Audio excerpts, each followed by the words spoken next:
Okay, well, what an interesting Friday it shall be.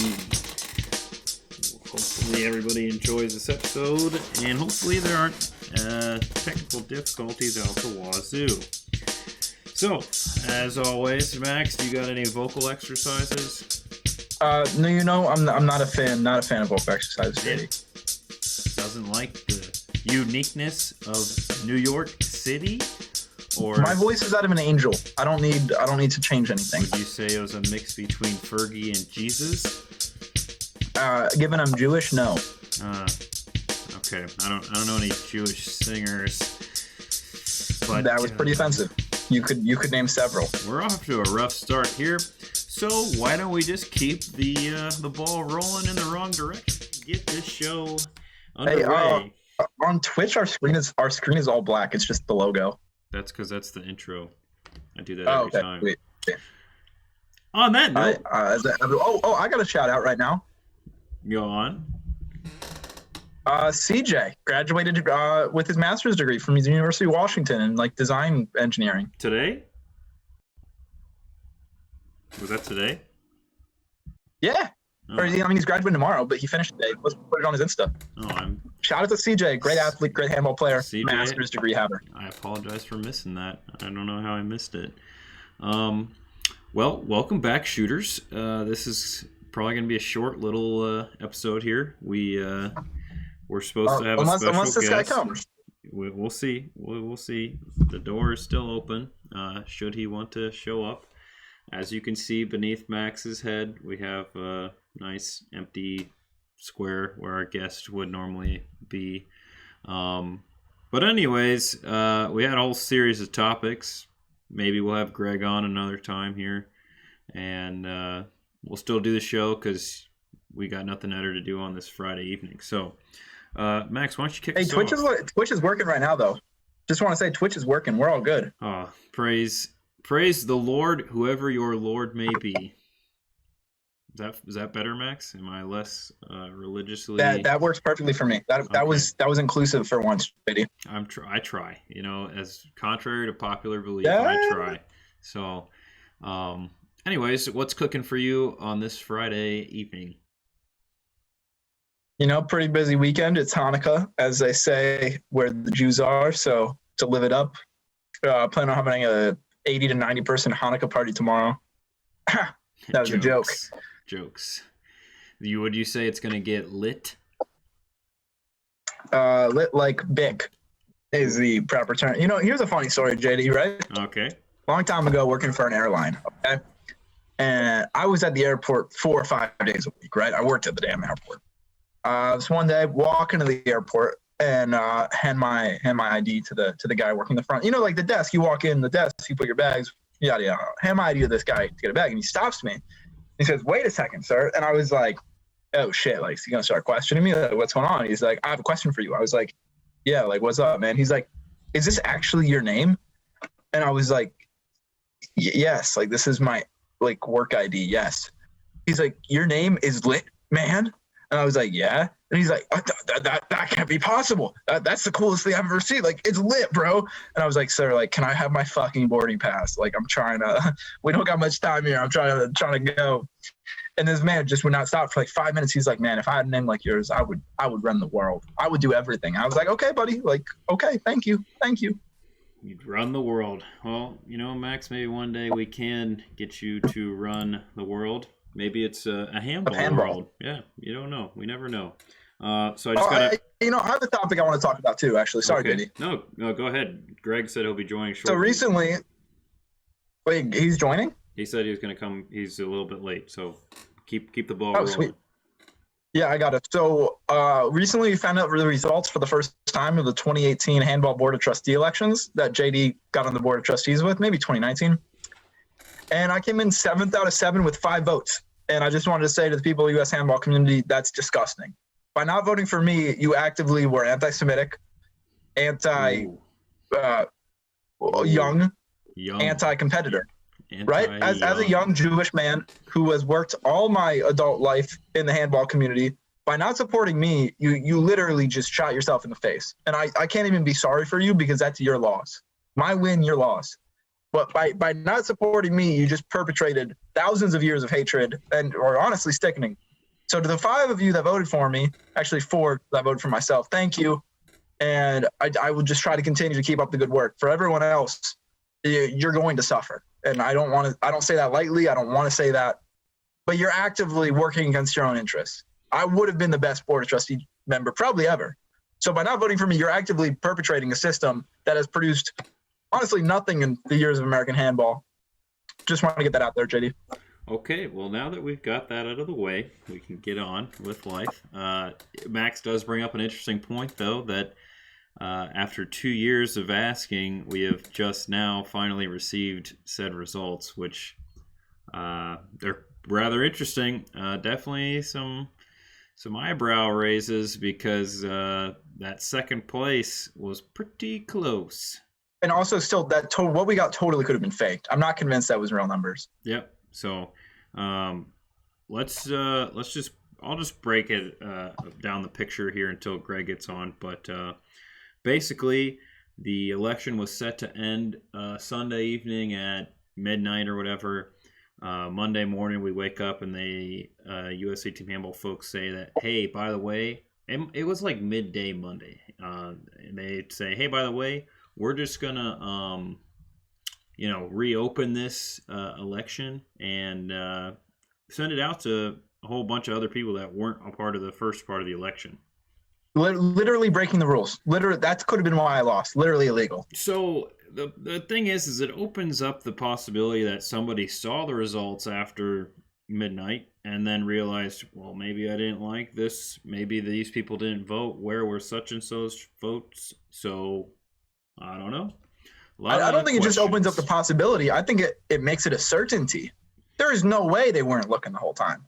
So then you open the situation that because of the way that U.S. Handball is just was conducted at the time, there was no professional list of, who our membership were or, anything about the list of members. So people that had registered 2 different times under 2 different emails were able to vote twice. So you had people that were able to vote twice. You also had a situation where people that were not eligible to vote in the first place were eligible to vote, because the rules said that you had to be a U.S. Team Handball member 60 days prior to the election. And in good standing. Yeah, and I guarantee you none of the college guys that voted for us, they didn't have U.S. Team Handball memberships, because they don't get their membership until right before Nationals. So a lot of head scratchers. I've taken this up with some other folks to see what they can dig into it. But people are like, well, why do you care at this point? And I'm like, well, I'm sorry that there might be some issues with that election process and the people that conducted it. And it's nothing we can do to get it back. But I mean, as someone that was robbed in the election, quite probably fraudulently robbed, it's disgusting. And I was looking into filing a lawsuit for a while. A lawsuit? Well, big money, Max. Taking Barry to court. Hold on a sec. Greg is trying to get in. Whatever reason with my Zooms recently, I'm not sure why. If I you also got to pay for the pro account. If I send the link, why is the link? I looked up the link from my email and from my phone. It's the same link. And why does it say? You got to just do it from Zoom, because Zoom has like the share thing. You just got to share it from Zoom natively. Yeah, but I don't have Greg's email is our problem here. So I'm trying to get that figured out. I've never had this issue before. I don't know why. Okay, here we go. Let's invite him. We're not going to share Greg's email with everybody, but he's it's a nice little email for him. So we'll see if this works. Fingers crossed, everybody. Fingers crossed. Can we ask about the crew tomorrow night? Do we think the crew wins? I think the crew win probably 4-0. It'll be 5-0. Bold ambition. I'm not sure we'll see what his take is on soccer. I mean, he's a professional athlete just like us, JD. So we gotta treat him just like us. Okay, now we got that all out of the way. Goodness gracious. Sweet. There's a brotherhood of us that are Jesus. paid to play sports. And it's pretty tight brotherhood. It's tough out there. But what else am I turned off here? Color. I got a bunch of MLL questions for this guy too. Okay. Well, just in the nick of time. There he is. He's not in the Zoom yet. Oh, there we go. Beautiful. Okay, Greg, you right. made it. Sorry about that, guys. No, you're fine. I got to do a little bit of camera work here to get you in the right spot, downside of our little operation here. But we got the show started without big time you. Operation here. So thank you for taking the time out of your day to join us here. Yeah, man, this is awesome. Thanks for having me. My high school business teacher just DM'd me on Twitter and said you're a legend. Oh, Hey, if you get nothing else out of this, there you go. There you go, man. That's awesome. At least I made somebody's day. Max, what does your high school business teacher have to do with Greg's potential life situation? I saw he followed Greg on Twitter, so I DM'd him the shooting straight tweet of that he was coming on the podcast, and he was like, "Man, that guy's a legend." And I was like, "Does that mean you're gonna listen?" And I don't think it was a yes. He hasn't replied yet. It's okay. That's the thought that counts. Okay. Well, first, Greg, how are you doing now? It's Friday. You know, the week is over. It's time for the weekend to begin. What's cooking with you? Yeah, man, I just got off a bunch of phone calls where we're just setting stuff up for my business for 2021. Since every state's shutting down, we had to be inventive about what we're going to do next year. So we have some big announcements and additions to do this coming weekend on social. So just getting all that set up so that I can enjoy the second night of Hanukkah and then play Assassin's Creed later. Are you Jewish? My wife is, yeah. I'm Jewish. I will be enjoying my second night of Hanukkah. Chag Sameach. Yeah, happy Hanukkah. Look at this. This is great. This is great. Man, I haven't played some Assassin's Creed in a long time. Do you have the new, was it Valhalla? Is that the new one? Yeah, I haven't played it. I haven't played a full Assassin's Creed game. I've dabbled in the past, but I'm an Xbox nerd a little bit. So I got done with Avengers and I wanted something new. So Valhalla was pretty sick. So it's actually a lot of fun. Okay. I love it. Good to know. Good to know. I got to get that, and I got to get Cyberpunk. Yeah, Cyberpunk. It looks good. Cyberpunk looks sick. I'm waiting for reviews on that. Yeah, there's been a lot of the Xbox people are saying it's real laggy and stuff, so I've been kind of hesitant. Yeah, that's one that I think I might wait till I get the new one, the new Xbox to handle I haven't decided between the new Xbox or the PS5. It's been up in the air. Yeah, I might do both just because Spider-Man is such an incredible game. Yeah.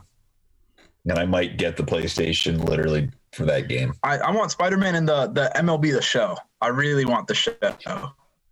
I've never played the show. Yeah. I mean, I'm an Xbox guy, so I've never played either, but it looks good. I don't know that I want to play a baseball video game. Yeah. We're okay. I worked from home today. Pretty much pretty boring here. I bought a drone for Black Friday and flew that around the neighborhood a little bit. So I'm getting excited. We're, trying to get, once we get back to handball practice, going to bring it to practice, do some filming with it, and maybe even record our games with it. It's got a 30-minute life on the battery. Get 2 batteries, boom, you got a whole game. So that's kind of what I did today. But yeah, Max? JD's neighborhood is kind of rough. JD lives in a neighborhood where if you're flying a drone, it's liable to get shot down at any moment. You don't want to be there at night. I'll be honest. I mean, look, that's the risk you take when you're invading people's privacy from above. True. No, True. JD lives in the most quiet, ultra suburban, rich people neighborhood I've ever seen. Yep. Me Fantastic. And all my neighbors with kids, and my wife and I do not have any kids, so we're just the odd couple. But I kept it in within JD my has property. handball. Handball is his children. Yeah, I have many handball children. So, anyways, Greg, you're talking about video games there. One video game I can recommend for you not to buy is Handball 21, the official handball game for all platforms. So, at a whopping $40, you do not get $40. Wait, that's a game? Oh yeah. Do not get it. Even the temptation to see how bad it is, dude. I advise you against it. It's a unique right. way. Every time they try to make a lacrosse game, it's the same shit. I donated the Kickstarter of like Lacrosse 16 or something, and that guy scammed the hell out of me. That game sucked. You know what, man? It was a good starter though. Like, it wasn't a bad starter, but like I paid $50. I got the Xbox game. I got the app. I'm never getting that money back. Max, the first lacrosse game was called Blast Lacrosse. And to this day, nobody knows what the buttons did. Like you had no idea. You're like, which one shoot? I don't know. Like you just kept mashing buttons. It was crazy. Yeah, exactly. Just keep hitting everything until something sticks. I know I have. But I definitely want to learn more about handball, man. I want to learn way more about it because I love watching it. I want to understand more about it from you guys. Sure. Well, let's hit them. JD, what do you have to say? Well, as a lacrosse player myself, I think lacrosse offers a very easy transition to handball. I was lacrosse goalie, handball goalie, a lot of the same techniques, just play style and just mentality, I think, from a goalie standpoint especially. But even from a field player, like, it's still the same kind of ball movement, same kind of level of physicality, if not more, in some aspects. And just the speed, the thing that people sometimes get on lacrosse a hard time about is that, there's not enough scoring, or we had to incorporate the 2-point, line, stuff like that. It's like handball has that scoring that you would see in basketball. And the hard part is just people don't watch it ever unless it's the Olympics. So getting that exposure and, getting through to people that, hey, you can play this whenever you want, and that's what you're seeing a lot of people recently that, with COVID and people not being able to go into gyms and things like that, they're either playing pickup basketball, and we've started telling people like, hey, why don't you just start playing pickup handball? You could do something with that. You play pickup basketball, it's just a casual thing to do with your friends. Like, you start playing some pickup handball, and it leads to you making a team, and then playing in tournaments. Like, you get to see a lot of cool places, go on a lot of fun trips, and who knows, maybe you're good enough to even make the national team. So there's a lot of aspects with it that people are just unaware of. So, for example, JD, with the current national team, if a guy, say, in MLL or PLL spent a year just devoted to handball, they'd make the national team. I have no doubt. I think that's a hot take. That's doable. It's definitely doable. We had Mark McNeil on a couple weeks ago, and Nick Ocello, and both of them sent in applications for the U.S. men's national team's trip to Egypt for the World Championships. And I reviewed them. I looked at them. I wasn't on the selection committee, but they sent them to me personally. And I was like, hey, for two guys that don't know what a handball coach needs to see, you showed your athleticism and you showed that you're, dedicated and interested in this. And that's what I think we can really build a foundation on. And so I told Mark on our episode, I was like, hey, we're in Columbus. Like, you guys come here on your tour next year. Like, we'll have a little handball game after the day is over or something like that. So there's definitely a lot of potential there. Yes. So, but yeah, we own a handball team in Columbus. Me and JD. Yep. Nice. It's like very similar to like Paul Rabel. Very, very at that level with finance and things. Absolutely. Outside of the fact our budget's like $100. That's whatever we're willing to spend. So, if I want to watch more handball, where do I go to watch more handball? EHFTV.com. You can get a account for free. They just need an email, and they got live games pretty much every day. So right now, the Women's European Championships are going on in Denmark.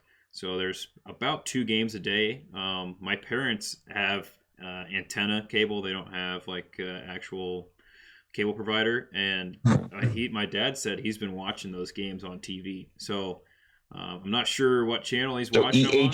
EHFTV. Yep, that's Echo Foxtrot. Dang it, I don't know what T is. No, you messed that up. I already screwed it up, but Echo Handball. Oh, Foxtrot, okay. So TV. It's okay. And next month we got the World Championships on, which will be really, really cool. I don't know where those are going to be broadcast though. We're working on ESPN right now. That's the path. So I'm not confident on ESPN, so Hey, whatever the backup plan is, let's count on the that. thing is that ESPN's not going to have any content what besides about, talking heads. Sorry, Greg, go on. I think. What about what is it called? Oh, For the Fans. For the fans. Oh, FTF. Yeah, so we've had conversations with them, and it's like Sport 11, I think, and some other providers. There's a guy right now, All Sports TV Network. He's actually broadcasting beach handball games. So he wanted me to do commentary for him. Ooh. And I was like, sure, because I have a microphone and, you know, I know what handball is. And turns out not as easy to just voice over and send it back to him. And so I was like, well, if I come out to LA, I'll commentate with you there. But yeah, he's just playing those games with silence. And I think beach handball, it's okay because there's enough noise and like intrigue that's not just like awkward silence all the time. Have you ever seen beach handball? Okay. Yeah. I haven't, but I can imagine. If you think handball is cool, and beach handball, so every goal is 1 point, but if you do a 360 or a trick shot, it's 2 points. So you got guys just doing like full out trick shots for 2 points. So flair. Yeah, it's crazy. Points with flair. That's, you know what? More sports should take that up. If the PLL had like a between the legs for 2 points, like how many guys would be taking a shot? Yeah, and you know what? They would start sticking them too. That would be. Yeah. Well, I mean, when I watch handball, I'm so intrigued because whenever I watch it, like I only watch the Olympics because I never get a chance to watch it otherwise, and I always love watching it. And like you said, there's enough goals, but it's not like with basketball where you score so much that when you score, everyone just claps. Mm-hmm. It's like there's a meaning. There's enough defense where when you score, it's a big deal in handball. Yep. And it's very interesting. Like the rules are very straightforward and simple to follow. And I think, you know, it looks when you're playing D almost like a more physical form of basketball where you got to cut the guy off and you got to wall up. So it seems pretty cool. It seems like, is there a, you know, like in basketball, it's like if you're tall, you're going to be a basketball player. Yep. Do you find that all kinds of different heights and sizes can be great handball guys, or is there kind of like a designated like body type? It varies, I'd say, to position. You know, like I think you could be 5'5" and very fast and still be pretty good handball player. You might not be obviously the best, but I think if you're 6'5", you know, 220. That's kind of the ideal build because you're tall. You still got enough mass so you can play some strong defense, and you hopefully can jump. I think jumping is probably one of the key attributes because if you can take off and get a nice big vertical leap, not much defense can do to block you. You got a good arm. You can get around the defenders, whether you want to go with a sidearm shot or over the top, things like that. And speed. I mean, it's just like any other sport. I don't think that, you know, here in the U.S., if you have a guy that's 6'7", nobody's going to be able to stop him because all the club teams don't have guys big enough to play defense on that. Or if you got a guy that's just, you know, very strong. We've gone into several tournaments where we've had a guy that former rugby player, bodybuilder kind of guy, and he's playing against college kids. Maybe like Max's size, young Max, you know, who's like, you know, maybe 5'10". I was like 5'11", 150 in college, yeah. Going against guys like 6'3", like 270. It's just not a matchup you want to see, and he's going to toss that guy. And that's fine. I mean, that's the Max-like person has to be able to defend that guy. And when you have to physically tackle them, it's not easy to do. So having some strength definitely brings some extra benefit to the table because that's where the defensive specialists come in.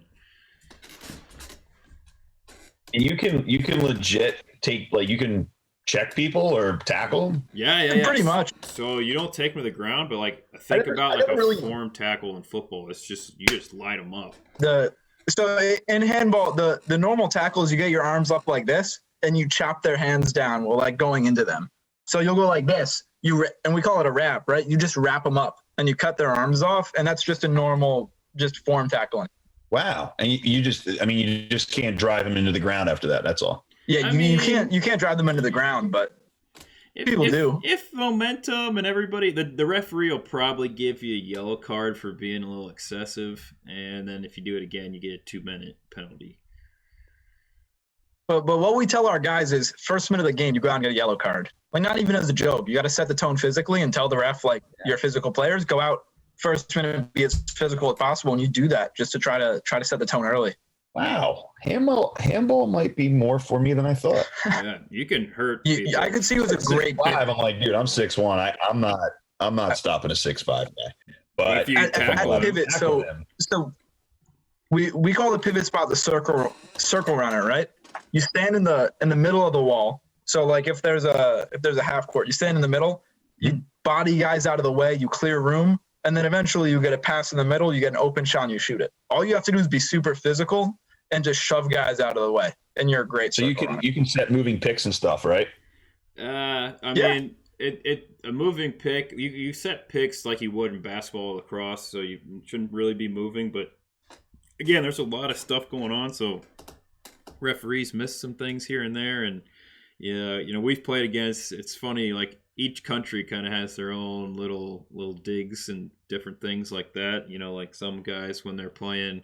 What we call, like Max talking about, pivot, you kind of playing in the trenches. You think of yourself as like a offensive, defensive lineman kind of thing, and people are like, pulling on your nipples and pulling on your earlobes and just poking you in the side and elbow to the jaw and things like that. So it gets a little toasty down there, but you can get away with a lot of stuff. Yeah, that's gonna be a very, very hard line for me, is getting my nipples pulled. I've played pivot a bit and it's never happened to me. That might be a more JD like that thing. I might tape them down. I'll tape them down and come out there and do some work. But yeah, so handball is really a sport that a lot of people just think is gym class. Throw the ball in the goal. Like, okay, cool, I get 3 steps. Like, there's a lot more to it than most people get to see. And like you said, the rules aren't terribly complicated. If you can count to 3, you're pretty much set to go. So. But yeah, what other questions you got on that front? We can keep rolling with this before we get any questions we got for you. Yeah, I just wanted the gist. I want to learn more about it. So now that I know where I can watch it, I'll be watching it for sure. Okay, good. We got some great games next month. Yeah, next month is the best time to tune in, I would say. And we'll share that information when it becomes finalized, but like I said, we're working with ESPN, so we'll see what happens, because their concern was the Australian Open for tennis, but because of the time zone situation, we'll be in Egypt and they'll be in Australia. That's not really there won't be any overlapping matches unless there's a tape delay, so should be fine. Gotcha. And JD will be down there coaching the U.S. national team. So nice. I will be there. Yep. Which is where some of the guys were kind of frustrated, like Mark and Nick. They wanted to know why they didn't make the team and things like that. And I was like, look, I wasn't on the selection for this. I will be there, but I'll keep putting in a good word for you guys if you keep the work up. So, and Mark, I don't know if you saw, he put together his list of his future PLL handball team. I don't know. I'm thinking a Team Moose, Team Beast would be pretty good little gig to start off with for you guys. Yeah. Where was that? Let me see if I can find that. Let's take a look at that roster there. Where did you? Oh, here it is. Oh, there's a cello. Where's the actual post of your team?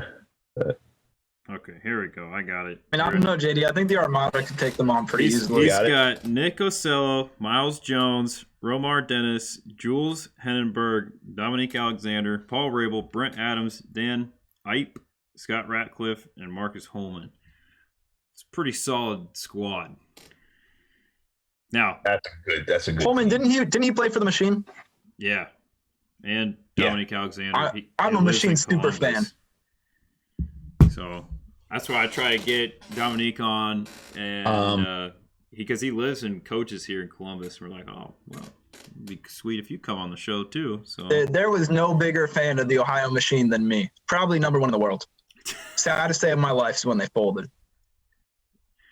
Yeah, and they just got that stadium, Yeah, which I the love. stadium was really remarkably cool. Way cooler than it should have been. I bought season tickets. It was rough. That's a good quad right there.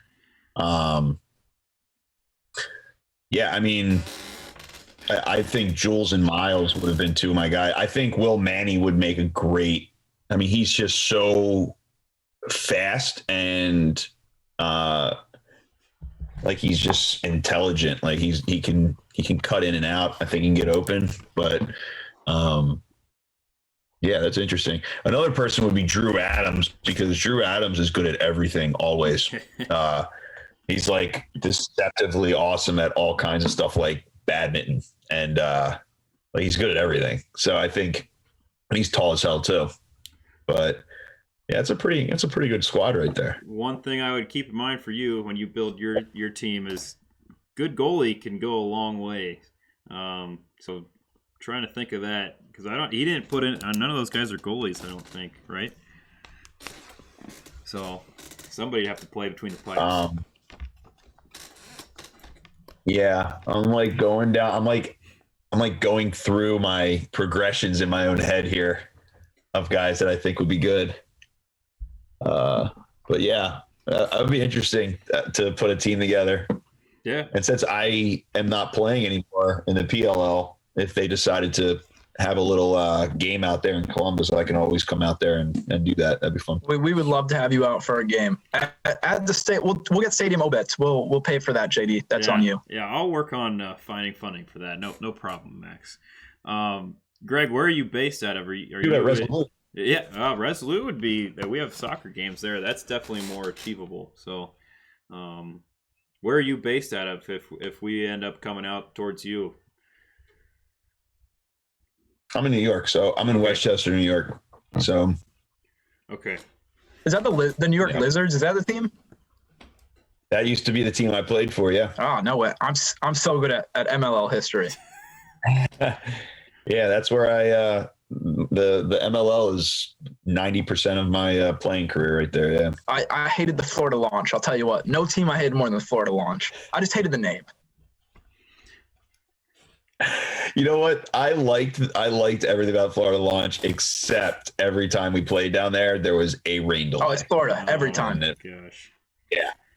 I was like, guys, when are we going to learn from this like 6 p.m. start time in South Florida? Like, but yeah, I mean, the ML is really where I got my, that's how people know me. Do you play any box? So. No, I actually, when I was traded to San Fran back in the day, when there was a team out there, the San Jose Stealth used to be based out of San Jose, and the same ownership group owned them. And I made the team, but after I made the team, I was told that they were going to have practices midweek, and then I would find out on Fridays if I was dressing. And I was like, guys, I live in New York. Like, I can't, like a lot of the Canadian dudes, like, they'll just move for the season and live on Molson and Guitar Hero. I couldn't do that. I had a job in New York, so. Yeah, because that's one of the things about the MLL that I really respected, was that I was reading about this. Like almost all the guys had jobs during the week. They were like teachers or just regular corporate guys, and then on the weekends it's the same type of thing in handball. Like, none of us get paid, so all of us are like, I have a corporate job, JD has a corporate job. And on the weekends we go play handball. Yeah, and I think when I got in the league in 2006, about 75% of the league is exactly the way you described. And there were very few guys, maybe 3 or 4 guys, that could claim to be full-time lacrosse. Now it's almost completely opposite. Really? Majority of guys run a clinic camp business or just play year round and get paid. And it's changed a lot with endorsements and stuff. So, I think you're right. And I think what always drove me nuts about pro lacrosse is same thing like you, right? Like, you guys say you work out 5 days a week, you play handball on the weekends, you take it pretty serious, you travel, you spend your own money. For some reason, for casual sports fans, that's less impressive than a guy who does all the same stuff you do, but he gets paid millions of dollars. And I always said it was the opposite. The guys who work just as hard but get paid dozens of dollars, you would think people would respect more, you know? Yeah, I mean, I have a crazy amount of respect for that, especially with pro lacrosse being different than handball at the moment. Like, you guys are really working your asses off. We play for fun half the time, but like, you guys are playing pro sport. You're on ESPN, and you're making no money. So it's really just the love of the game at that point. Yeah, and that's why, you know, when players in pro sports say, like, I just play for the love of the game, I'm like, yeah, but you also live in a mansion. If I was in the NFL, I would not be playing for the love of the game. Yeah, for sure. One thing we're trying to work our way away from here in the U.S. is that's all tournament based. Like, so for instance, you go to such and such for the weekend, you're gonna play like 7 games in 2.5 days, and just get burned out. And one handball game is it can be pretty taxing. So it's not something that, you know, 7 games in a weekend it wears on you, and the quality of play goes down, and people just get ticked off. And so what we're trying to figure out is how we can just get single games that mean something, and trying to put together mini leagues in areas, because we're also spread out, you know, like if we only come out to New York area once a year for our infamous Flanders weekend tournament in Flanders, New Jersey, which is the best handball tournament in North and South America, on pretty much the entire western half of the world. It's the longest running tournament, and that is a fact. That's not BS there. That is a fact. So when is that? First weekend of August. And Greg, I'll make you a deal. First weekend of August, if you're bored, you come out. I'll give you a contract with our team. We'll get you a jersey. All your beers paid for. What we do is just every night, you go out, you just drink yourself silly, pass out, wake up, and play. All right. Let's see. First weekend of August,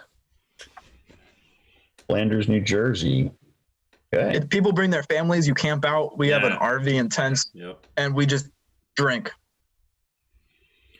Most of the time, we don't pay for the drinks because we beat people in various games so that they pay for our drinks. So that's the real model, you know. So it's a good time. It's a good time. That's where everybody needs to have a good time playing it. So. You guys take everybody else out, get them wasted, then you're fresh in the morning. That would be smart if our guys could not also get wasted. Our guys are absolutely incapable of that. Yeah. So if it's the first weekend, like the 7th of August, I'm in. If it's that 29th of July, then I'm not here. But if it's the 7th, count me in. Yeah, I think it should be the 7th. It's always in August. Yeah. We'll check with the boys. So. Okay, I'm putting it in the calendar. All right, excelente.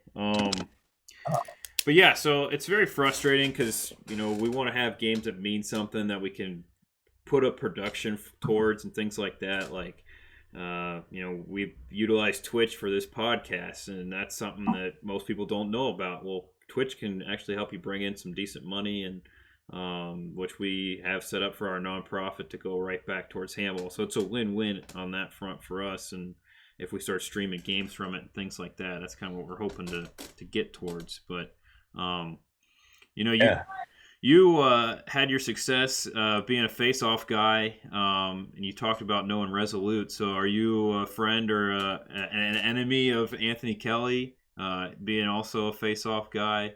I don't know if you guys ever faced off against each other or anything like that. Yeah, and you could see those face-offs from space. Those were battles. Yeah. But yeah, me and Train, we were actually big time rivals. But we always respected each other. And then now Train actually works with me with the Face Off Academy. Oh, cool. So he runs our face off training out there in Columbus. Nice. Yeah, we. Is a Face Off Academy a national thing? It's an international thing actually. Wow. We go to other. Yeah, we've gone to Japan. We were before COVID melted our whole world.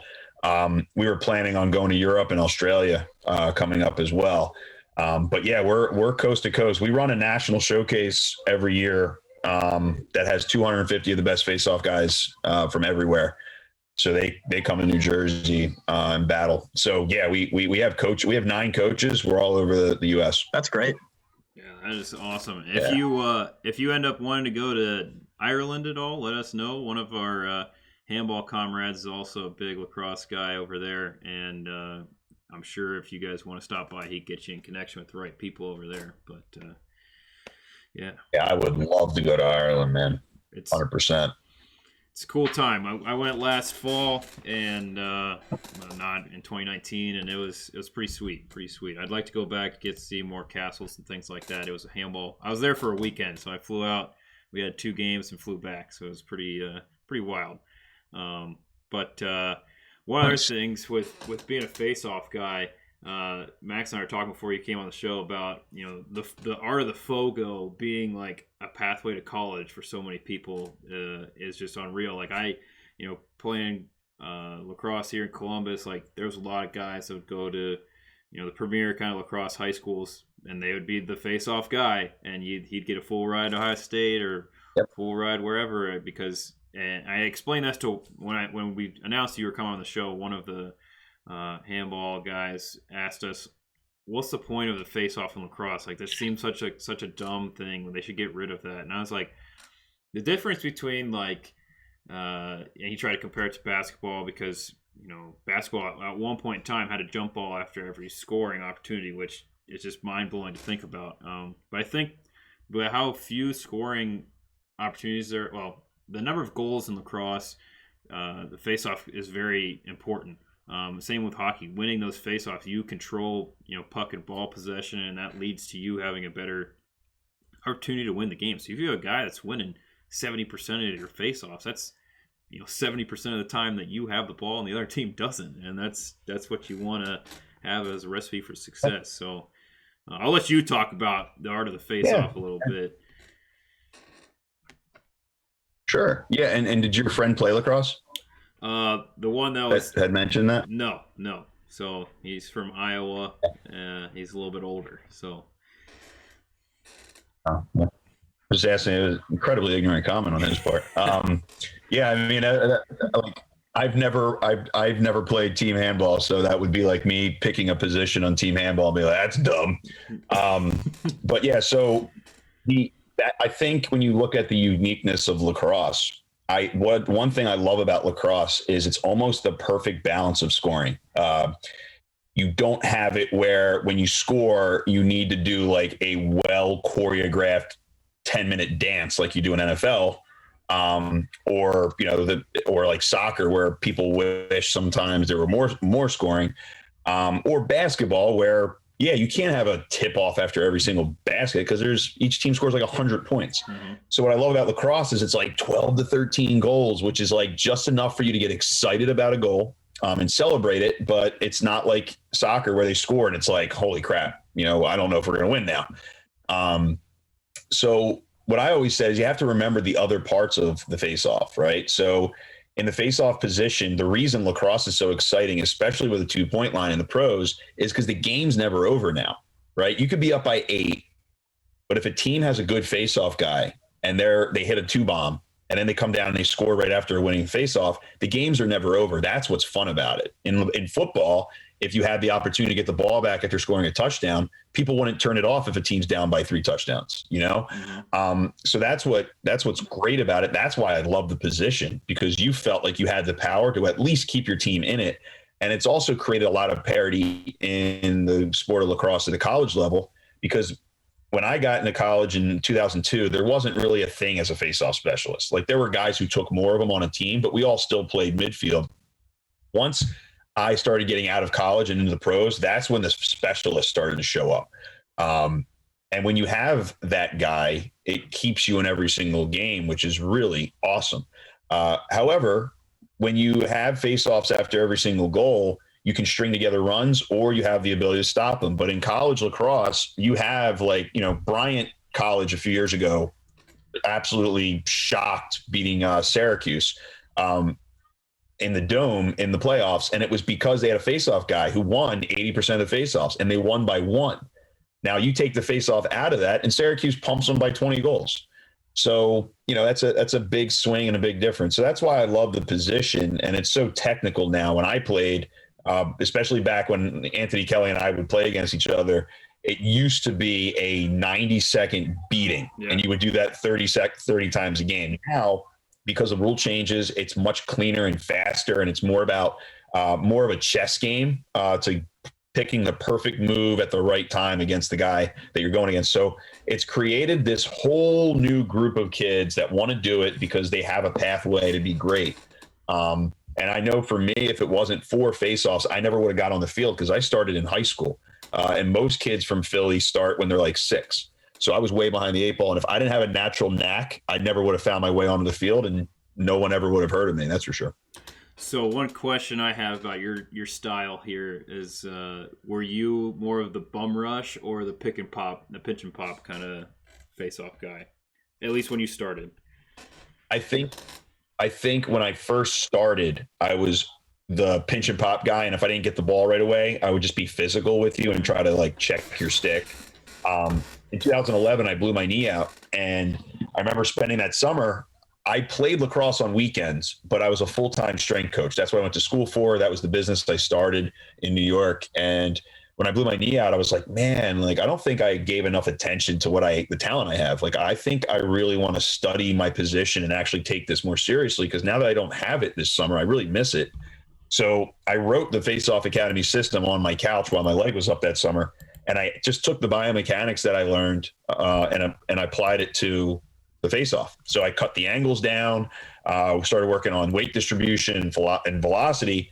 And before we started teaching face-offs with the FOA, everything was just cheating. Everyone used to teach cheating. That's all they taught. Now we started bringing this into the system and saying, if you do what we're telling you, then you can be great. And I applied everything I wrote down in 2012 when I came back, and I had a career year.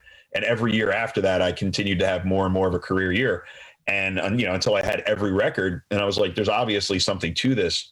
I was good because I was able to do anything, right? If I thought you were slow to the ball, then I will expose your slowness and I will use my speed. If I thought you were fast, then I will impose my will physically and take away your leverage. So that's what made me unique, I think. Instead of just doing one move, I really focused on exposing the weakness of my opponents. For those that's interesting. I have a related question. Go ahead, Max. Well, real interesting there. Yeah, and we're running low on first half time here. But you mentioned college lacrosse. We're at a crossroads in college handball where we're a club sport.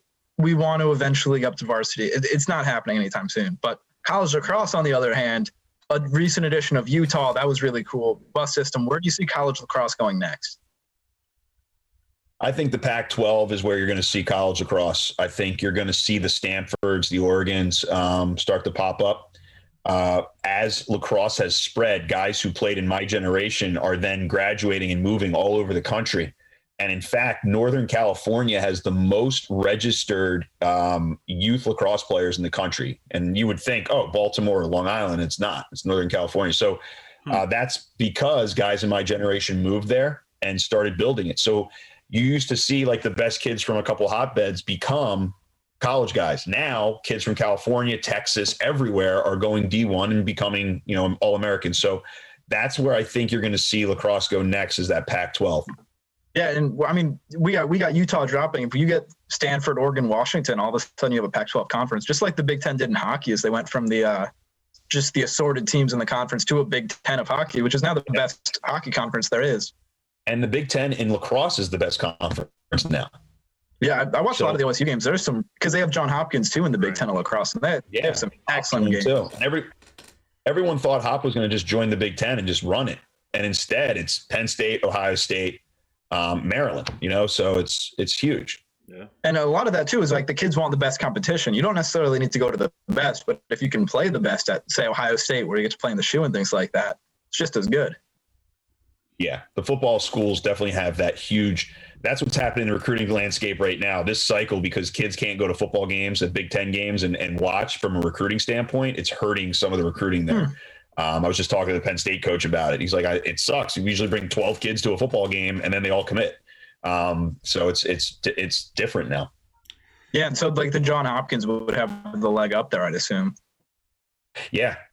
Hopkins or Maryland. Like Maryland's football team is but there's a lot of stuff. Like I think I always said, most lacrosse players come from prep schools or whatever, universally, and then they want to go on to Ivy League schools. So most of the best lacrosse programs also happen to be usually the best colleges.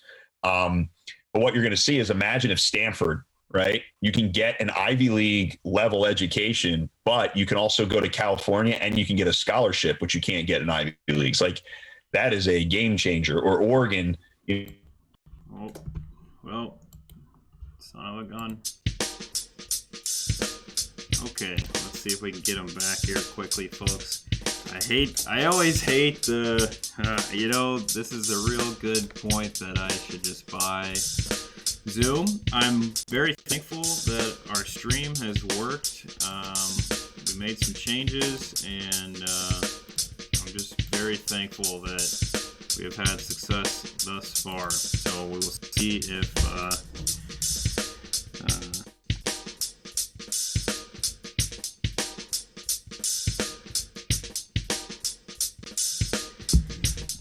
if we can get everybody back into the show. This time to give a shout out to our sponsors. Who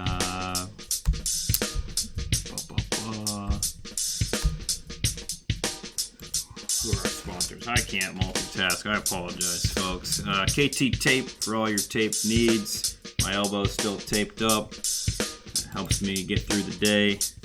And we got Theramu. Trying to get my mom some Theramu for Christmas. She's got some pain in her, I don't know, she's got a lot of pain. So, see if that'll help at all. What other sponsors we got? Anchor? Oh, Greg came in first, so we're going to have to do the little switcheroo, I think, here. There's Greg. Greg's back. Gotta wait for Max. Sorry about that. No, that's the worst part with my Zoom is I hate trying to cut people off because it's such a good. It always happens when you're on a good transition there. So yeah. Very frustrating. Let me wait for Max to get on. $15 a month is a little bit more for Zoom. The one Zoom a month that I need it for. So if somebody in the chat is giving me a hard time. See what Max. It's all good. I got a few more minutes. No problem. Okay, perfect.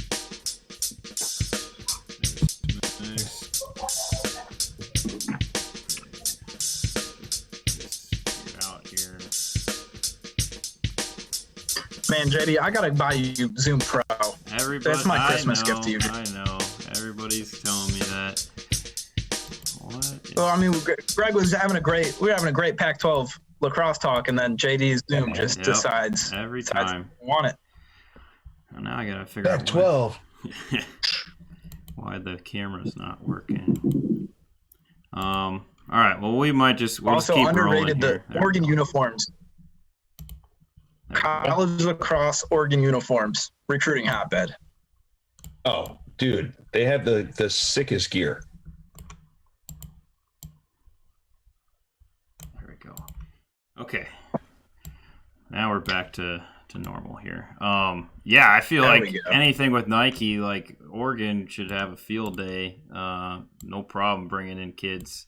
So it's a very interesting point. Yeah. And I think you talked about taking guys from Penn State to a football game. I'll admit, whiteout at Penn State, one of the greatest experiences from a fan standpoint my entire life. I've been to national championship games. I've been to a variety of professional sporting events. There will never be anything that compares to that environment. It was unbelievable. It probably helped that we won the game as an Ohio State fan, but I still would say the same thing even after the fact. It was incredible. So big shout out there. Yeah. And it's my whole family went to Penn State. So that was my recruiting voyage was very simple. It was like, I got a letter from Penn State and I was like, I'll go on visits because I want to go on visits, but this is a done deal now. Yeah. I've been watching Penn State. I've been going to Penn State games since I was like 7. So the whiteout and the pageantry of it and just the intensity is just awesome. James Franklin, you want to extend him or not? Sure. Yeah. I'm fine with it. I hate James Franklin. Yeah. I mean, I think he's a great recruiter. He still has to prove that he can develop guys. I think when you look at this season, I have a theory about this season right now in the Big Ten. I feel like the teams that are used to not playing in front of fans are thriving. Yeah. Ohio State doesn't count. Yeah, but I mean, look at Indiana. Yeah. Indiana, Rutgers came out hot. Maryland won a couple games early. Northwestern is used to playing in front of like 10,000. But yeah, I think when you're used to having 110,000 people have your back, what we're starting to realize now is maybe who's the best coach, right? Because if you don't have that intensity helping you, then it just really comes down to executing, and the teams that are executing are winning. So I think having a new offensive coordinator and then losing your probably best linebacker in the entire country. If Micah Parsons is on that team with Journey Brown, totally different ballgame. Yeah. Not only the Journey, but also Noah Kane. Our first 3 running backs on the depth chart are not playing. And you have a new offensive coordinator who he's one where he's played. So I'm going to give him the benefit of the doubt. It feels like he's just picking one of 3 plays every time. But, you got your backup tight end. You have a backup, it's just you're doing what you can, Yeah, fair point. I think we can all agree, though, is that Harbaugh definitely needs to get an extension. Yes. I would love Harbaugh to get the lifetime contract. I would crowdfund to get Harbaugh an extension. But he's the best coach I've ever seen, just based off the purely everything standpoint. Oh, man. Yeah. I mean, he's the best. It's a free win for you guys every year, free win for us. Nobody does it like everybody wins except for Michigan. But he's a Michigan man through and through. Can't discount the Michigan man. Oh, I love it. I like how we've. It's like it's crazy, man. When you look at it. Go on. Yeah, good call. Let's. No, I just don't. I got Hanukkah coming. I got a relevant question finally. Okay, go ahead, Max. So 2018, you went to Netanya with the U.S. national team. What was that like? Do you like the experience there? I myself have spent a lot of time in Netanya, so I'm pretty familiar actually, but I want to hear your thoughts. Yeah, so Netanya, I'll give you 2 different versions of that. Netanya, we stayed at a kibbutz. Really? That's everybody else stayed at this 5-star resort right on the beach. We stayed in a kibbutz, and I had 104-degree fever 2 days before we left. I had the worst upper respiratory infection of my life. I didn't eat for the first 2 or 3 days there. They wanted to go visit the old city, so I went and visited. When I couldn't eat anything all day, I felt awful, but I couldn't miss that. And then, we won and got like half the team stayed in Tel Aviv for an extra week and just blew the doors off. I was counting the seconds after I got my gold medal to getting home. But I would love to go back and visit healthy with my wife, who's Jewish. I think that'd be awesome. That'd be a lot of fun, but it was funny. I mean, we stayed in a kibbutz. In fact, because of the fact that we played on the Sabbath, we actually, the kitchen was closed. So we had an 11 a.m. championship game and we ate breakfast. It was leftover grilled chicken and salad. Which turns out is the breakfast of champions. Who knew? So you beat Canada in that? Sure did. Twice. There we go. Just in case anyone forgot. Champs. Netanya is fun because we make jokes. It's the grandmother city. Like the beaches there are just all grandparents. It's all French too. Like you go there speaking French and you're natural there. It's the Upper West Side of Israel. Yeah. Nice. It's like Boynton Beach, except replace the Russians with French. Yeah, that was awesome. That was one of the best moments of my life, winning that gold medal. So yeah, it's great. You like putting the USA jersey on? I know JD here is a big fan of putting the USA jersey on. See the flag. Yeah, see the flag. Yeah, I mean, I guess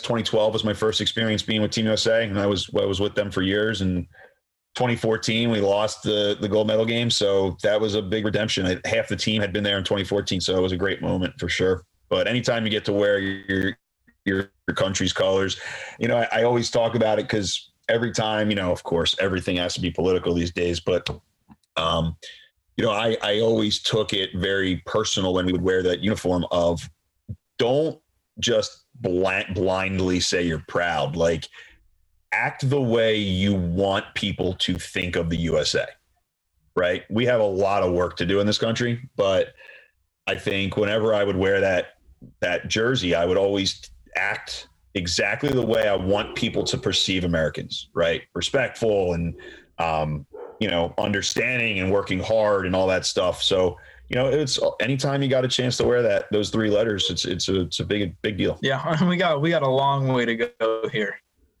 Yeah. We don't have enough time on this podcast to talk about that.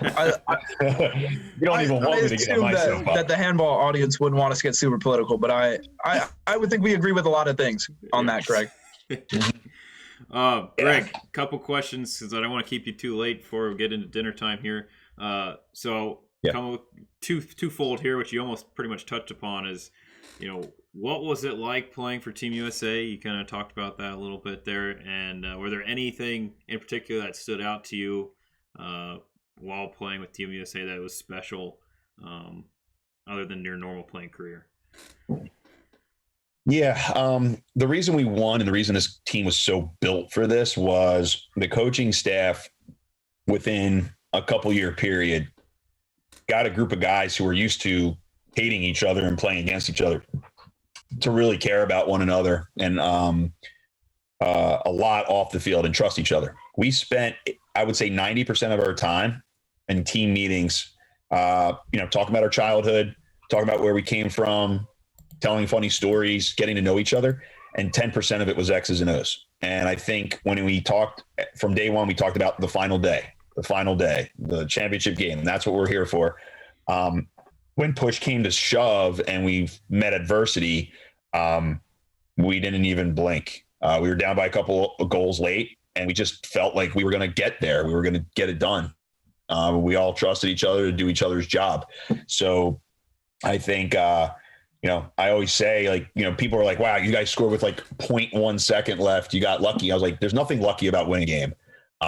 But I will tell you this, if we had to play 10 games, gold medal rematches, we would have won at least 9 of them. We were just built for that. So it was a great experience. And the coaching staff is definitely the reason we were able to do that. Awesome. One of the questions from the chat was, what are some of your top lacrosse career moments from all levels of your career? So, you said you started in high school, so all the way high school through Team USA and professional. Yeah. So I was in high school. George Azar, one of my best friends to this day, he got me to start playing lacrosse, and his jersey number was 25. And in my sophomore year, he came down, he had leukemia. So I took his jersey number. I wore 25 for the rest of the time that I was playing. And I remember my junior year, we played our high school rivals, Ridley, who was ranked 5th in the country. And we beat them. We beat them on our home field. And George showed up on the sideline in a blanket as he was in between treatments with his family. And it was just a really cool moment. And then in college, my junior year, we started off the season slow. I believe we were something like 2-5 or something. And one of our seniors, his family actually, during a game, they were flying their private plane towards the airfield at State College, and his parents and his little brother crashed and passed away. And we then had to go to the viewing in Providence, and then drive and play UMass. And it was like a movie. We went we went up to play UMass, and we lost in the rain by 15 goals because no one wanted to be there. The following week, we're at practice 2 days before our next game, and over the hill comes Mike running over the hill in his pads, and we all brought it in, and he's like, I just want to play. We just went and we played, and we won 7 games in a row, and then we beat Georgetown in the conference championship and made it to the tournament for the second time in school history. So I'll never forget that day. And then in the pros, winning the ML championship in 2015 and breaking all those records was an awesome experience. I'll never forget that. And then winning the gold medal. I would say the final moment of my playing career 2019 summer championship game in Philly, where I'm from. And we stormed back and we made up like an 8-goal deficit and we were tied. And I remember walking out to the field in the fourth quarter and the whole stadium was chanting Roll Woods. And I remember literally just walking in just standing in a circle and looking all around, trying to take it all in because I knew mentally that was my last game. And I just remember thinking, man, how lucky am I? Like, this is where my life has come full circle in this. So yeah, lacrosse has given me so much. I could never fully repay the game. That whole list is great. Incredible. Like, what a Yeah. list. I mean, It's a up great and down. career. Man alive. That was awesome. I hate to shift, but I don't want to keep you super late here. But one of the last questions we had is, you being a strength and conditioning coach, as well as I see you do a lot of lifting still today. The little you know about handball, what kind of exercises would you recommend for some of our listeners who might want to get into improving their skills? Because I think a lot of the same athleticism requirements from lacrosse transfer to handball. So what input you got on that front? Yeah.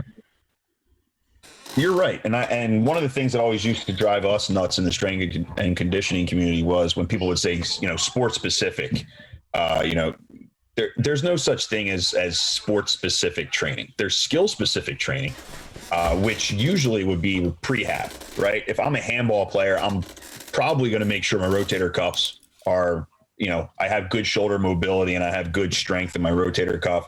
But when we look at what's useful, I would train similar to that of like maybe either a cornerback or a safety, in which we want powerful lower body, so that we have power and we have burst both laterally and linearly when we're running and when we're sprinting. If you have more power in those 3 steps, you're covering more ground.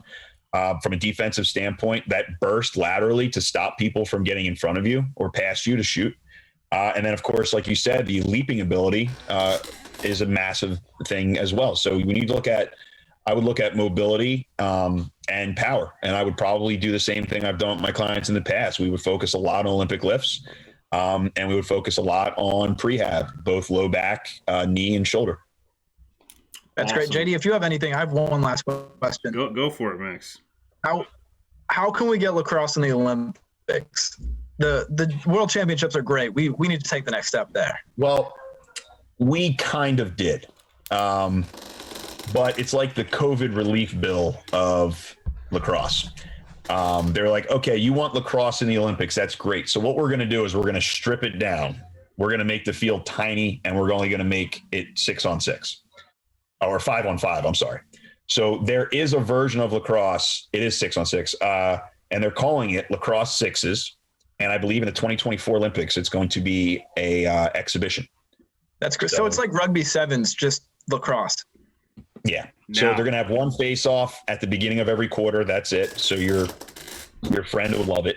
And that's what I told him. It's like barely any it's outdoor and it's 5-on-5 with a normal sized net. I understand all the reasons they're doing it, but it's not something I'm particularly interested in. But I'll watch it because I'm a lacrosse guy, and just having it in the Olympics would be a pretty cool situation. Could be another gold medal for us too. Yeah. We'll see, dude. I don't know, man. I think this plays. The cool thing that I've been told is that the Iroquois can have a team. Oh, I was going to say, who would they play for? U.S. or Canada? Thompson brothers coming at you. Yeah. So if the Iroquois, the Iroquois are going to have a team. So I think, they would probably be the favorites. But I am a big believer that if the Iroquois aren't playing, then it's not a championship. So. I'm really glad that some things are being met for that to happen. I think the Iroquois Nation team is one of the coolest things in sports. Just watching them is so cool. No, there's history, and it's more than just a game for them. So I think that's very unique. Cool. Well, Greg, this has been fantastic. Definitely loved having you on, and we look forward to getting you out on the handball court when COVID is over. So. Cool.